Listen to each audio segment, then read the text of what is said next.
Today we make the oldest Mai Tai recipe ever, and you've probably never had it. Most likely. Maybe never even heard of it. Yes, today we are making yet another Mai Tai, and it's not just any other Mai Tai, it's the oldest publicly printed Mai Tai recipe that exists, and it's going to be just a little bit different from all other Mai Tais. Now, as you all know by now, the Mai Tai was created by Trader Vic in the summer of 1944. He served these no-name drinks to some friends who were visiting from Honolulu, or maybe they were living locally. That part's a little bit murky, but they had lived in Tahiti, and when they were served this delicious concoction, one of them exclaimed, "Mai Tai." Now, technically, they said Mai Tai, but that's besides the point. The rest is history. Or is it? It is. But that is what you call a hook, and something I'm supposed to do at the top of the video. But anyways, I'm sure all of you know by now that the Mai Tai did not take off and become a world-famous cocktail right away. We've talked about this before. It didn't take off for another 10 years, and actually even longer, not until Trader Vic took that Mai Tai to the Royal Hawaiian Hotel, where the drink was modified, and then it took even a few more years for it to take off. Now, as for that 17-year-old fine Jamaican rum that everyone on Reddit clamors over, it's totally irrelevant to the Mai Tai becoming the most famous of all tiki drinks. Seriously, it's totally irrelevant to the popularity. But instead, it was a split base of a light rum and a dark Jamaican rum. Something maybe like this. Not old and expensive, but cheap and very much available. Now, an official recipe from Trader Vic does not come about for another 20 years. So in that time, all we had were recipes handed over from bartenders at the Royal Hawaiian, sometimes to random people and sometimes to famous Bay Area travel writers. But this lack of officially sourced recipes from Trader Vic, or how and why the drink evolves or devolves into the mess of juicy pineapple-ness with some orange juice or grenadine or whatever else, that's because people at the time were basically just winging it.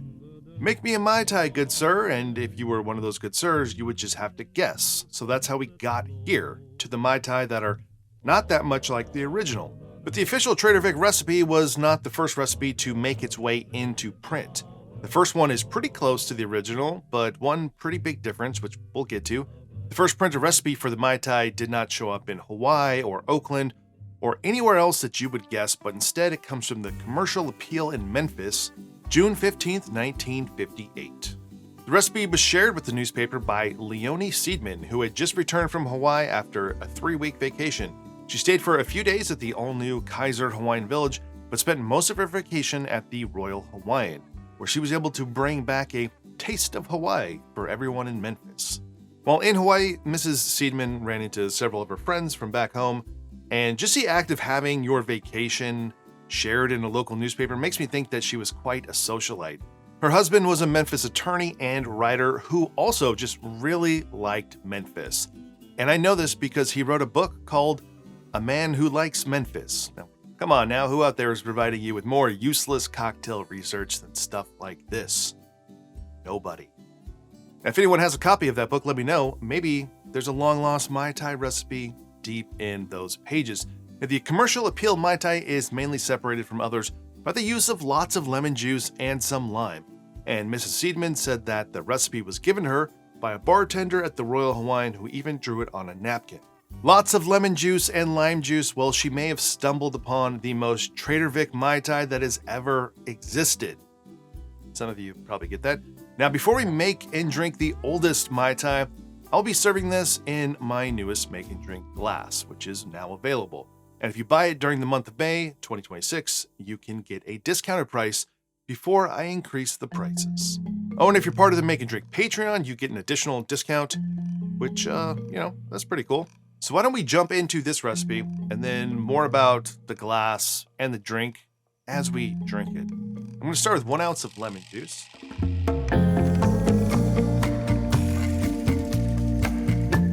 Half an ounce of lime juice.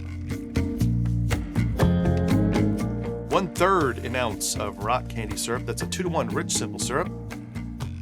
1/3 an ounce of orgeat. 1/3 an ounce of orange curacao, and 1/3 would be between 1/4 and 1/2. 1 ounce of a light Puerto Rican rum. And then 1 ounce of a dark Jamaican rum.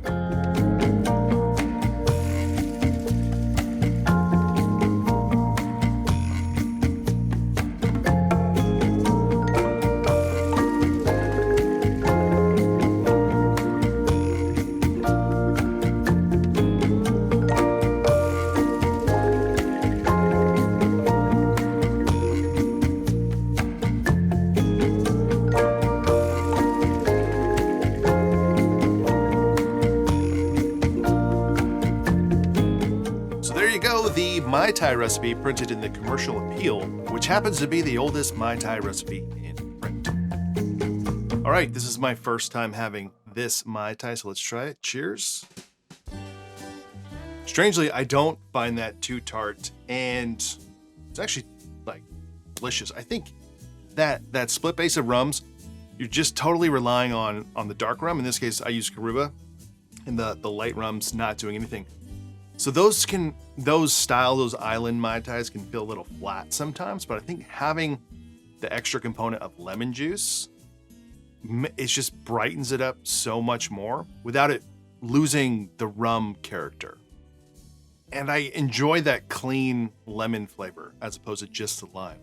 And I still get orgeat, I still get orange curacao, so it is very much a Mai Tai, and I think that's to be expected. I was just kind of expecting that combo of lemon and lime to crush everything else, and for me at least it doesn't. I think if you're a little more sensitive to acidity and tartness, then you might find this to be not very appealing. However, I think just because of the fact that we're using a lot of lemon juice, and if you're using a lot of lime juice and then a little bit of lemon, I think that wouldn't work. But the fact that it's mainly lemon and then lime, it actually works really well. I really, really like this Mai Tai. What helps too is using the 1/3 ounce increments. You're, at least for the Mai Tais I make, which is usually just 1/2 ounce of orgeat and then 1/2 ounce of orange curacao. So we still have an ounce, even though we're fighting the extra acidities, we have an ounce of sweetener, but more of our sweetener is coming from syrup than like a split of, syrup and liqueur. So I think just because of that, it adds that extra touch of sweetness, which helps like balance out that 1/2 ounce of lime juice. And I wouldn't say it's balanced for people who are really stuck on everything being balanced, but I find it light and refreshing and still rummy. And it's just, I'm surprised that it turned out this well, even though I probably shouldn't have been, but just looking on paper, so much juice, it's still great.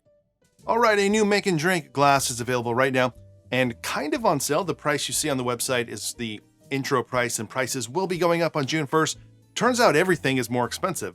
Getting the glassware made, the shipping to get the glassware, the boxes, the tape, my shipping costs. I don't know if y'all knew this, but like everything is more expensive. Now, I went through a few designs before landing on this one, and it has a few things going on. There's some vintage-inspired Hawaiian kappa prints that flank the logo, and you can find those on the new Make and Drink coasters as well. There are some vignettes on the side, so one of them inspired by vintage menus, and the other a Mai Tai recipe, which I'll come back to. Now, the colors here I think are a little bit unusual, especially if you have like a lighter colored drink, but they're inspired by the enchanted tiki room sign as well as the colors of Hawaii. That red and yellow being the colors that are found in traditional feather capes like the ones worn by King Kamehameha. And then I wanted to put a Mai Tai recipe on here, which is just kind of a Mai Tai recipe I've landed on here at this bar, which is Jamaican rum and Demerara rum. Now, when I made my first Mai Tai glasses a couple years ago, I used that combo of rums. And it's still one of my favorite ways to make a Mai Tai. It's showcasing my two favorite styles of rum. Now, is that authentic to the original Mai Tai? It is not, but it's 10 times more authentic than one with an agricole. Now, at this point, not many of us need a recipe for a Mai Tai, but I just love the idea that one day someone will come across this and have no idea what a Mai Tai is. They'll buy this glass at Goodwill, take it home, make a Mai Tai, and it's going to just change their world forever. At least that is my dream. Now, if you're a part of the Make and Drink Patreon, you can use your discount code because you have discount codes for the Make and Drink shop. If you're part of Patreon, you can save a few bucks, even right now before the prices go up. Or you can join the Patreon to get that discount code. And I do just seriously greatly appreciate anyone who supports this channel, whether that's through buying some glasses, joining the Patreon, obviously, or just watching the videos, because everything really helps when you're a smaller YouTube channel trying to get by. So in conclusion for this drink, I actually like this, but if you're someone who is like, we need to fix this drink. How can we fix this drink? Well, here's what you can do. You can go to the Make and Drink shop, you can buy a Mai Tai glass, and then there will be a recipe on the glass waiting for you to fix this said cocktail. If you enjoyed this video, please give it a like below. Comment on this. Have you ever had this recipe? I've never had it. I've known about it for a long time. I've just personally never made it. Big thank you to Mrs. Siedman from Memphis for traveling to Hawaii, capturing the first ever printed Mai Tai recipe, and bringing it back to us. Hopefully one day we find something even earlier than that, but who knows? So, I don't know. If you've tried it, let me know. If you do try it, come back, let me know as well. Let me know what you think. Otherwise, I'll see you on the next one. In the Royal Hawaiian Hotel, there's where I met the girl of my dreams. While we promised that we'd never part, fate was